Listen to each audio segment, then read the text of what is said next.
In today's episode of the Dairyland Initiative podcast, Courtney and I are going to be discussing the use of positive pressure tube ventilation systems in the field.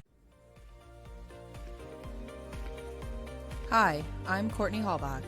And I'm Nigel Cook, And this is the Dairyland Initiative podcast, where we get to discuss issues related to the housing and management of dairy cattle. Let's dive in. Well, Courtney, we're going to talk about positive pressure tube ventilation systems practically in the field. What's going on out there? Yeah, I know last time I probably bored everyone with the physics, which it trips my trigger, but I don't think it does for I've everyone. seen the slide, folks. There may be some math coming your way.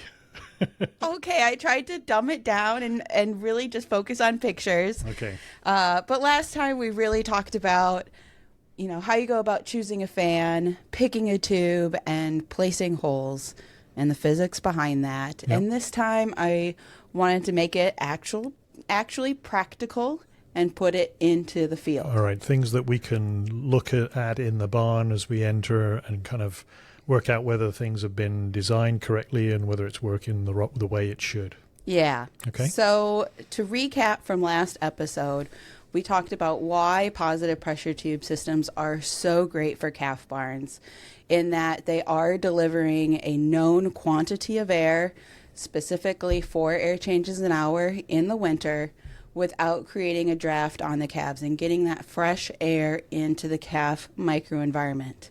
But one thing I didn't touch on was how they are a practical solution on most farms, and because they are relatively cheap. On a tight budget. Yeah. So We like solutions that are cheap. yeah.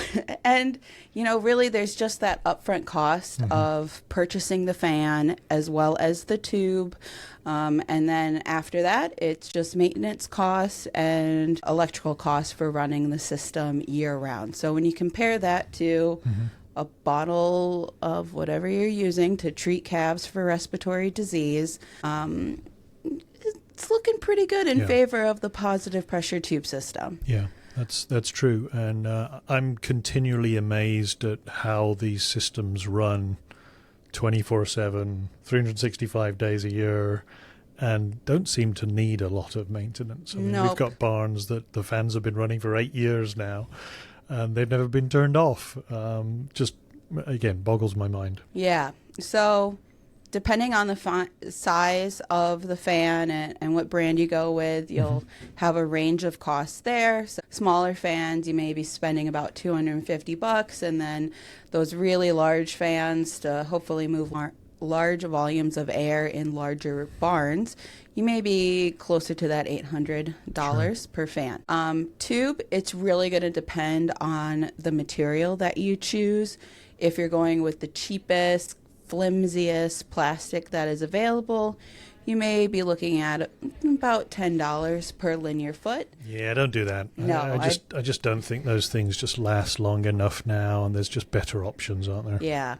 So maybe your mid-size SUV or whatever you want to say, you might be getting something closer to $15 to $25 per linear foot. For the polyvinyl type products, Yeah. harder wearing, longer lasting. And those do last plenty of years, like we were just saying. Yeah. With those 8 years, we've seen them out there for 10. And then if you want to be able to withstand any storm, even a tornado, then maybe you're going to go with a hard PVC. Yeah. But those come at a huge cost. I was just working on a project with somebody in Georgia, and the cost of that tube was $35 per linear foot. And that was our lowest bid. Considerable jump there. Yeah. Yeah, but again, besides the upfront cost, it's just going to be that running cost, and I'm not too concerned. I did the running cost for running a system with a 20-inch fan, and looking at the price at 15 cents per kilowatt hour. Running it 24/7, 365 days a year, we're looking at about $657 per year in running costs. Yeah, that's not a lot compared to, again, as you said, the cost of some of the pneumonia treatment drugs, considerably more. So Yeah. Now that we've clarified how great positive pressure tube systems are. I want to focus on what I look at when installing these systems in the field, both putting them up immediately or going back and checking to see if a system was put up correctly. And so if I didn't drill it home enough in the last episode, please, please, please put the fan on an end wall so that we're only getting fresh air into the barn. Because is fresh air ever bad? Don't do this. No, this is not what we want to see. Why, Dr. Cook? You're just recirculating all that contaminated air and then jetting it into the calf space. So no, I never want to see a fan positioned inside of the barn. What I'd rather see is having the fans on an end wall so that only fresh outside air can enter into the barn. I think the message has been delivered. Great. A couple questions I get in emails is, well, what side of the barn should I put it on? I tend to try and put them away from the prevailing winds so that the fans aren't having any disturbances from prevailing winds. I also wouldn't recommend putting them next to a manure pit. So if there's a manure pit right here, or this is where your pile of manure is all the time. You don't want to drag manure gas into your barn. Probably not. So, just kind of be smart about where you place the fan. I've seen them in very close proximity to another roof. So, really? Make sure there's an open space below the hood or adjacent to the fan. Yeah. So sometimes we don't have an ideal location to place the fan on an end wall. And so we need to kind of think of other ways to bring that fresh air into the barn. So sometimes that is extending the tube through a feeder room.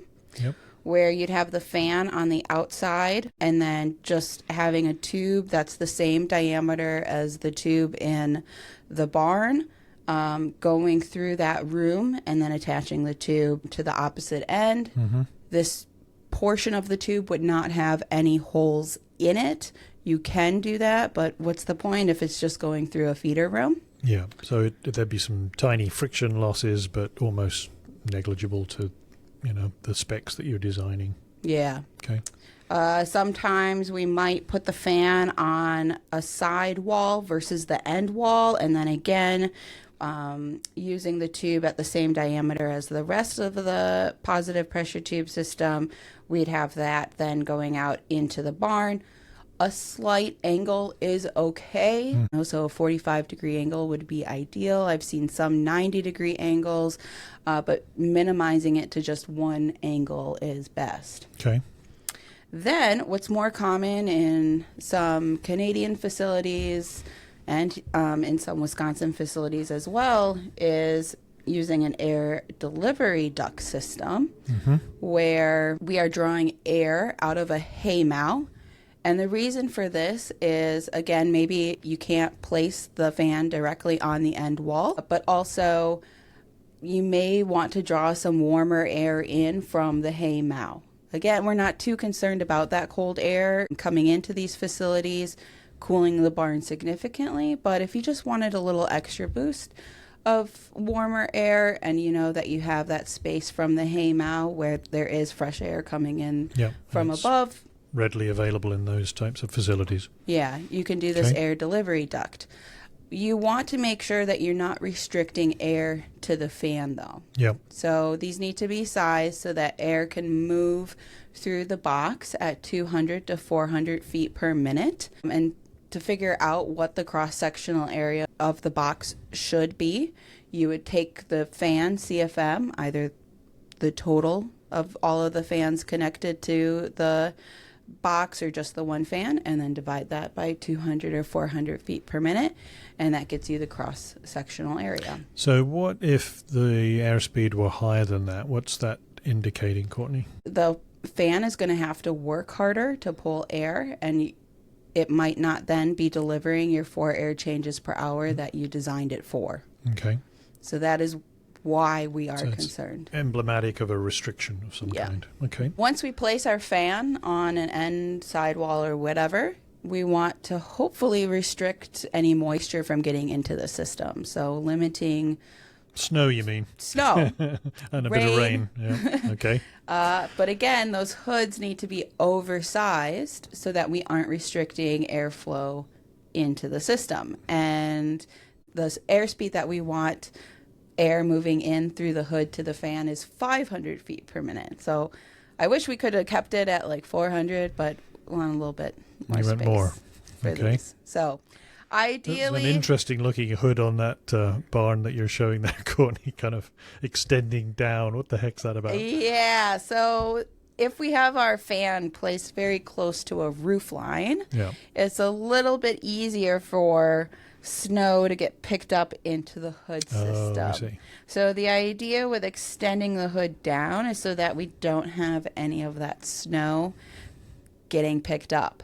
What some people forget is that this area, the cross-sectional opening of this extended bit, still needs to be the same opening as the hood. You can't make it not smaller. limiting.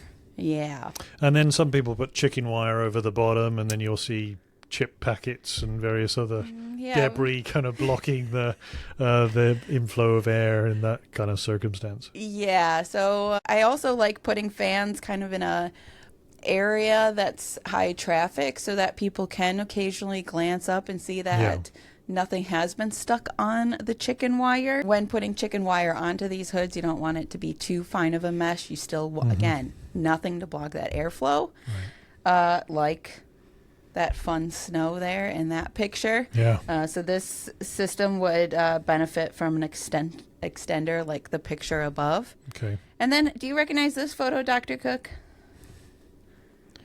Yes, I remember going to that farm and scratching the little hair I have left on the top of my head, going, why did they put it there?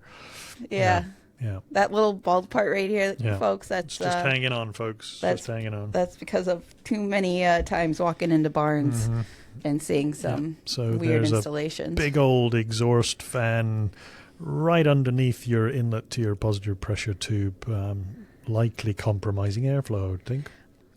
Compromising airflow, and then also if it is picking up any airflow, because this is an exhaust fan. Yes, it's the dirty old air. Recirculating the dirty air. So not sure why they did that. Right. But bottom line, make sure the hoods are oversized. So if you, let's say you get a 24-inch fan, do not order the accompanying 24-inch hood because it's going to restrict airflow into the positive pressure tube system. And that's exactly what this one farm did. They went and figured, we've got this diameter fan, so let's just get the accompanying hood size. And they were saying that their positive pressure tube system wasn't working very well, that they had issues with airflow from the tube. Yep. And so I just went outside, looked at the hoods, and if you look closely, you can see that the hoods are bowing in. So you can see how restricting.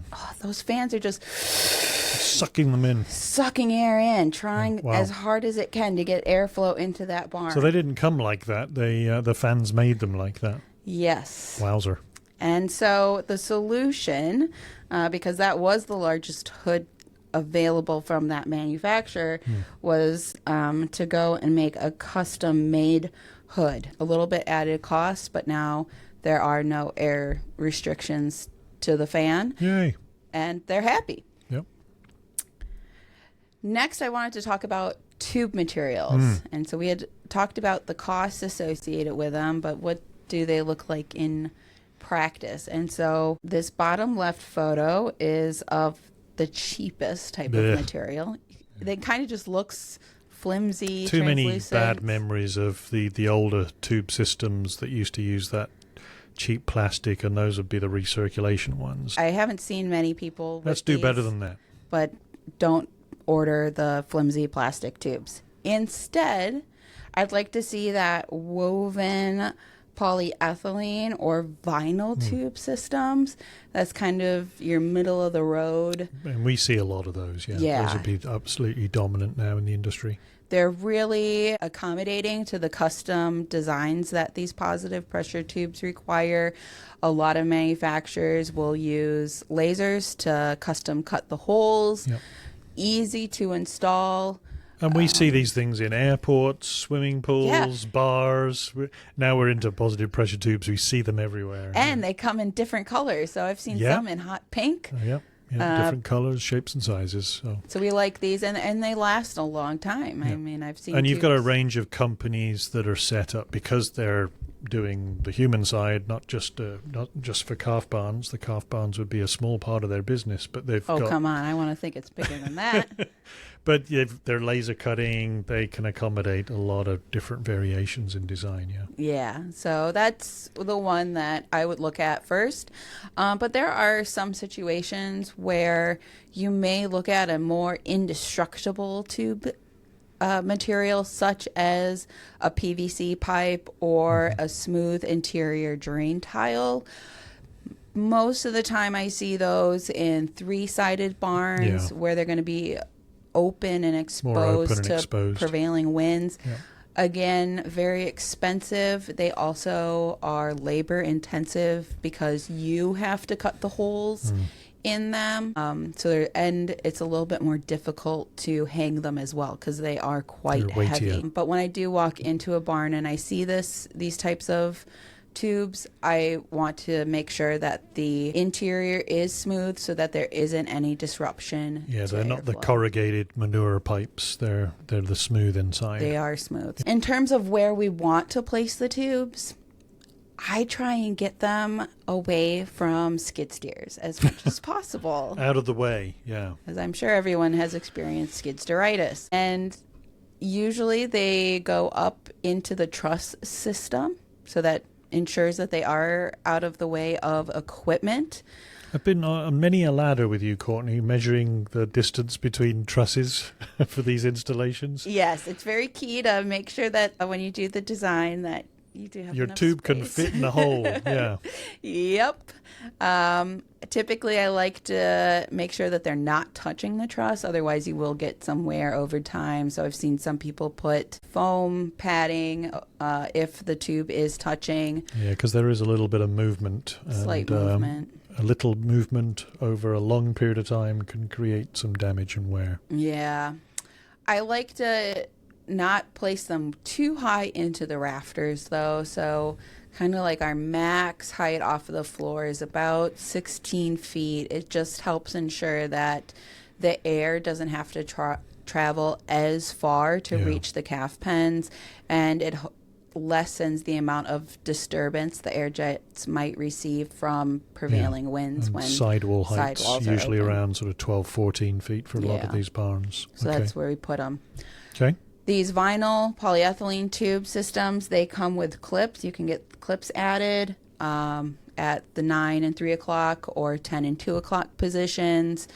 Makes it really easy to put a wire up and then clip the tubes up. Bit more stability from those two attachment points versus one. Yeah. And then if you remember from the last episode, I was mentioning that the tube diameter is almost always larger than that of the fan housing. So you'll just want to take the tube and slightly pleat it along the entire diameter of the fan, clip it down with some clamps, and you should be good to go. So, you'll have a little bit of bunching, but it should be evenly spaced around the entire fan diameter. Should be neat and tidy. So not too concerned with that.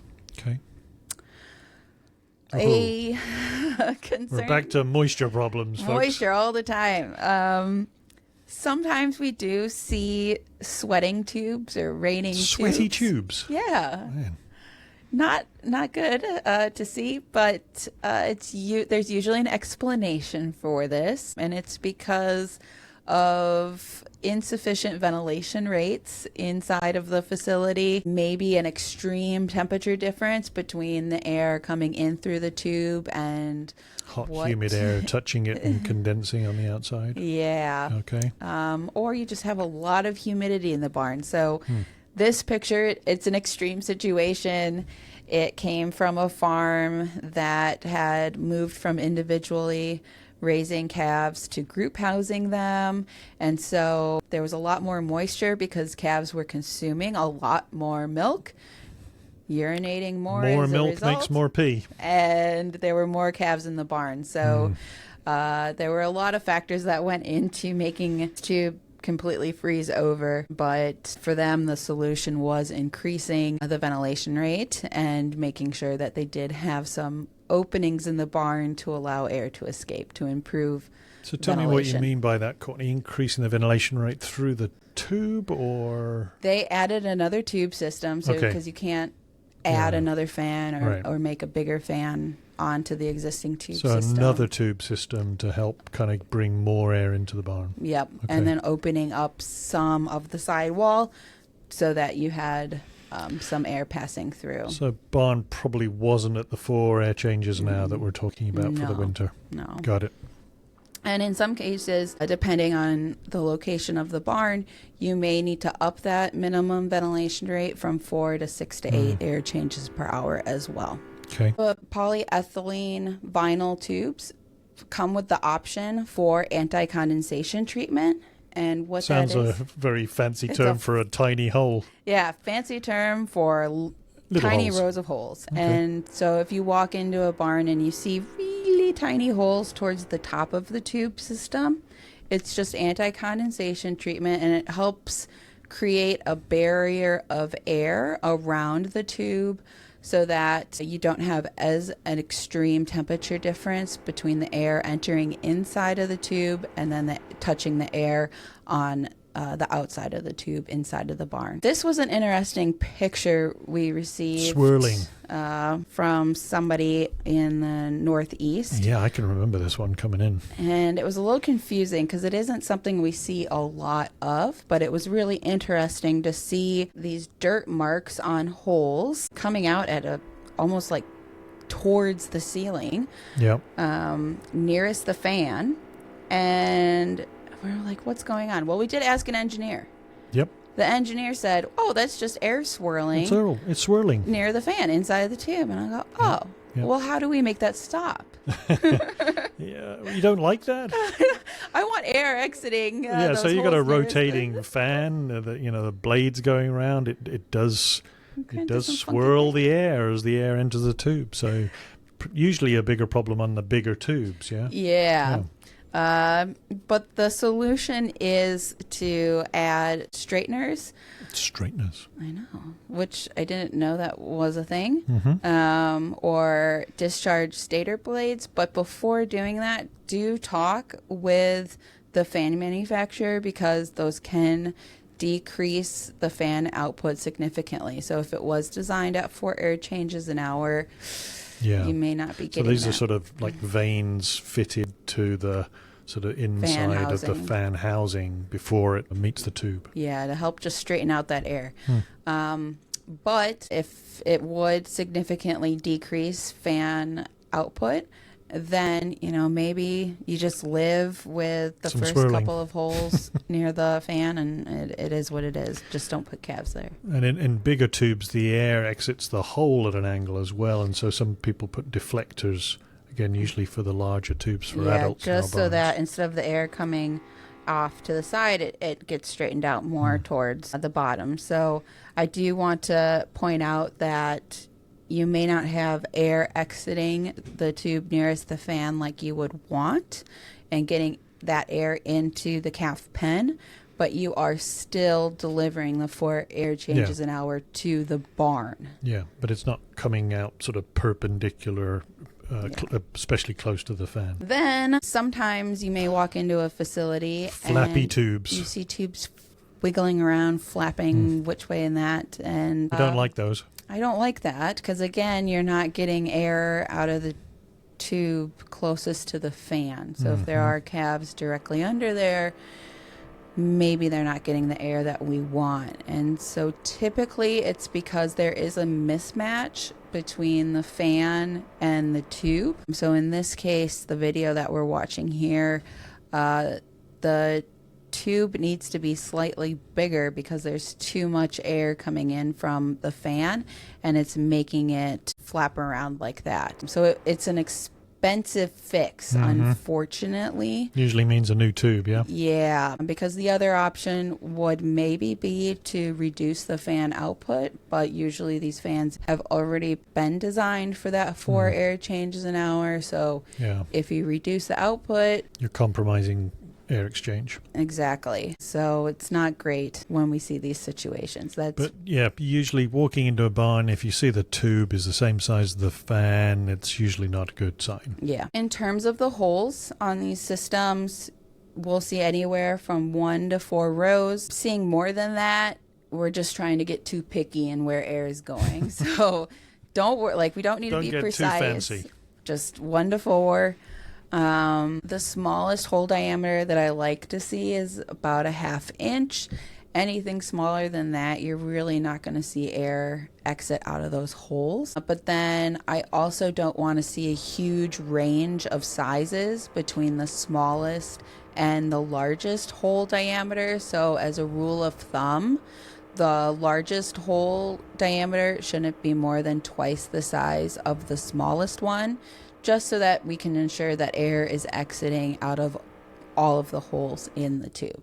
Because again, air likes to take the path of least resistance. Yeah. So if you have really extreme differences in hole sizes, obviously they're going to bypass the smaller holes and go out of the larger ones. And the bigger the hole, the further you're going to throw the air. Yeah, so typically we'll see the larger diameter holes on the outside of the tube system because it's throwing air. You're getting that to travel further to the back of the pen. Yeah. We should just say there, some of the earlier designs were using smaller holes, and we kind of learned that that didn't work. So I think there was a sort of change in philosophy as well.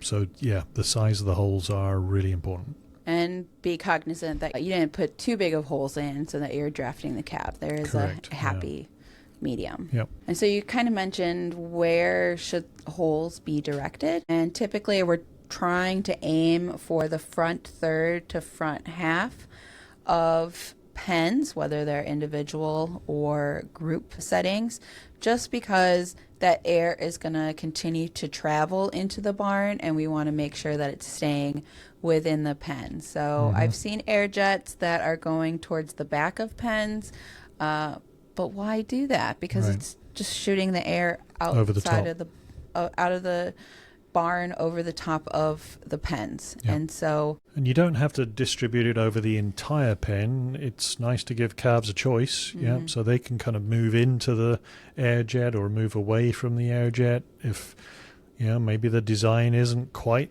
right and the air is moving a little faster than we would like it to be. They can at least move away from that if you distribute the jets accordingly. Yeah. So the design of the pen as well, especially if it's an individual pen, is important. So we want those fronts of the pen as well as the backs open.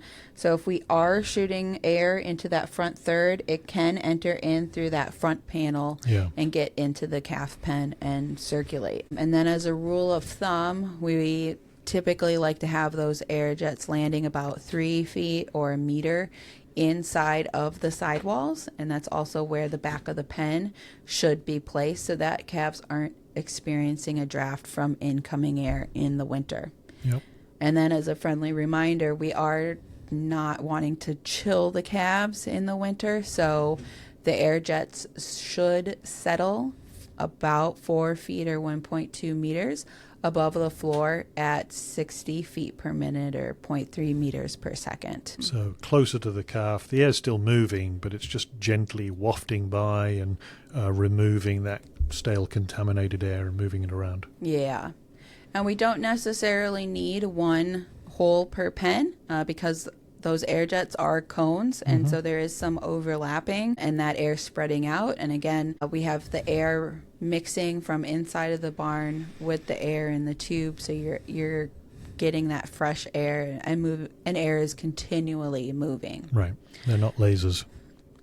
Then some people ask, do we do 2, 3, 4 rows? I like to look at how the barn is laid out. So if you are in a barn with 2 rows of individual calf pens, I typically like to have 1 air jet going into each of the rows of pens, and then maybe shooting an air jet down directly in the feed alley so that we can help dry out any moisture in that alley. Well, we've got to give the caregiver a little air as well. That's true. They're feeding and working hard in these barns, so give them a little air, Courtney.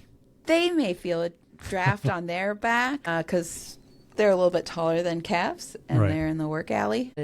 Yeah, you can push that air a little closer to the ground at that point. And then in group pens where we have big open bedded packs, I typically like to do 4 rows of holes just to do a nice blanket of air across the entire pen. Oh, maintenance. I know. This is the theme. If you watch the adult cow ventilation troubleshooting, every fan you hang is a fan you have to maintain. Are we going to put that on your tombstone when you die, Dr. Cook? I think you've said that There's quite enough. a lot of things you could put on my tombstone. There might not be enough room. But a simple thing to do is visual observation. So making sure that there is nothing restricting airflow to the pen, like that bag of chips that may have gotten stuck in a hood. There wasn't even any chips in it. Then maybe you're looking at air delivery boxes. Like this instance, we walked into the barn and the entire bottom of the box was missing. There was a hole. And I was like, huh. What's that doing? And yeah, so then you got that air recirculating in the barn, and it was just a mess. So making sure all the parts are where they should be and as they should be is number 1. Then with the fans, they do need to be cleaned, so follow the manufacturer's instructions. I typically like to do biannual maintenance checks more at the beginning of the summer and then at the end of the summer. Some people just do yearly, but it doesn't hurt to do a quick Twice clean a year of the would be blades. good. And then as far as the tubes, there are some questions about should you clean them? They do get dusty, don't they? Yeah. So the outside of the tubes get dusty. Inside, hopefully not as much. Mm-hmm. I would say if there are birds nesting inside the tube, you have an issue. Something wasn't designed correctly. Yeah, there's but probably other things going on there. if everything was designed correctly, the outside is going to get a little dirty. So just power washing that down every once in a while. I know some people even take them off of the clips and put them into a washer. That's right. But then Dr. Don Sockett here on campus, he recommends fogging them with 500 parts per million of chlorine dioxide at least once a year. Sounds like a nightmare, Courtney. You're telling me to wear full PPE when you're doing this. Yeah, you got it. Safety first, Dr. Cook. Okay. So Make sure there's no animals in the barn. I might need more than a mask. I might need an oxygen tank. Yeah, problematic to do that, but it is an approach if you fear that is part of the risk, and chlorine dioxide is the treatment of choice. Yep. And then for the longest time, we were saying that tube systems and fans have about a 5-year lifespan, but we've seen plenty of systems hitting about 10 years. And I would say after 10 years of continually running and probably not as much maintenance as you might want to like. refresh. You should look at getting a new system, especially the fan. Maybe if the tube is still top notch, you can reuse the tube, and then the fan would have to be redesigned around the tube. But otherwise, definitely look at getting a new fan system. Still a pretty good return on investment for that kind of lifespan. And then troubleshooting. The PPTV system has gone up, and what do you do? I like to go through the basics with students of figuring out how many air changes an hour you need for the barn, looking at the fan plate to see how much air is being delivered into the system, doing those visual checks. Does the tube diameter seem to be fitted appropriately for the fan?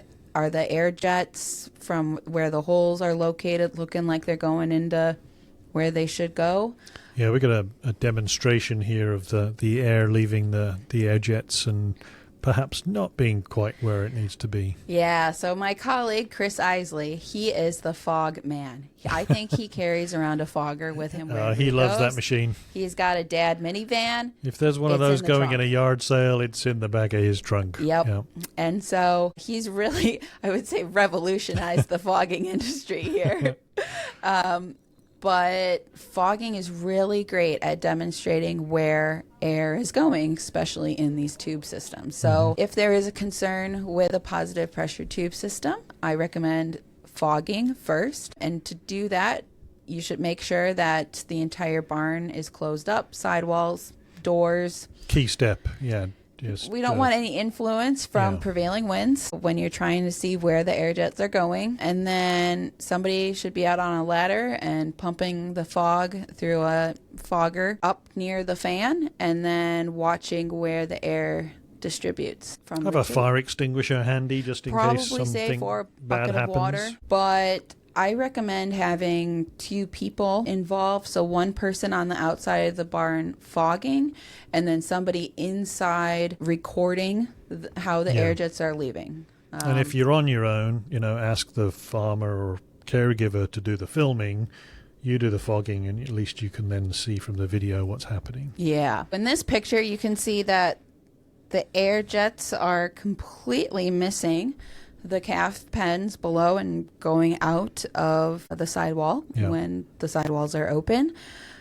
You may think, well, let's just rotate the tube so that we can redirect that air. But the concern there is that the holes are too large, so that air would then be getting too close to where the calves are lying down, creating a draft. At too high a speed. So this farm ended up keeping the system because they were delivering air to the barn and getting an appropriate ventilation rate, but added we added another tube. Another tube so that they were getting 6 air changes an hour total and directing the air into the calf pens. Yeah. And that gets back to, once you see where the air jet is, you can measure the air speed, but you're going to spend more money on that than I am, yeah? Yeah, probably. Because So, you're trying to measure slower speeds. yeah. So our beloved little vein anemometers, they're not We're great for the particularly- adult cow barns because we're looking Just- for fast-moving air we're over looking 100 for feet per above minute. 200 feet per minute 200 for, feet per for minute. cows, and they're not going to give you that level of accuracy. So No, so we got these hot wire anemometers, but they come with a hefty price tag, a few $1,000s. So yeah, if this is something that you're doing a lot of, then it's worth the investment. But if not, then you can stick with these wind vane anemometers. And basically their limiting factor is they don't pick up air speeds of less than 100 feet per minute. But if you do have one, you can go into the calf pen. And if it's spinning, then you probably are drafting the calves. And if not, then you should be good. The hot wire anemometers, they're nice and really kind of picking up air speeds in that 40 to 80 feet per minute range. And that's kind of where we want to see it. yeah, they have more precision. Yeah. But I like fogging first Yeah. so that you're not just waving around your anemometers aimlessly. And often trying- that's enough. I mean, you can kind of Yeah. see where it's going, so you can do a lot without spending that extra money on measuring the airspeed. Yeah. So hopefully in this podcast episode, you learned how to install the positive pressure tube systems, things to look for in practice when you are putting them up into a barn, making sure that the fan is in the right location, that the tube is out of the way, and that holes aren't throwing air out of the calf pen, but rather inside of the calf pen without drafting the calves, and giving you some tools to go out and double check all these things. Well, thanks, Courtney. Thanks for joining us. The Dairyland Initiative is supported by industry leaders who are advancing cow comfort worldwide. We would like to say a special thank you to our premier sponsor, Saputo, who is providing the global community with high-quality dairy products made from high-quality milk from healthy and well-cared-for animals. We'd also like to say thank you to our other sponsors, SaveCows.com, Zinpro, GPS Dairy Consulting, 40 Barn, SureGain Trout Nutrition, Munters, J&D Manufacturing, VES Artex, Ventec, and Kestrel Instruments. Thanks for tuning in to the Dairyland Initiative podcast. Want more Dairyland Initiative? Be sure to subscribe to our podcast, follow us on our socials, and visit our website for all of the latest recommendations in dairy cattle housing and management. See you next time.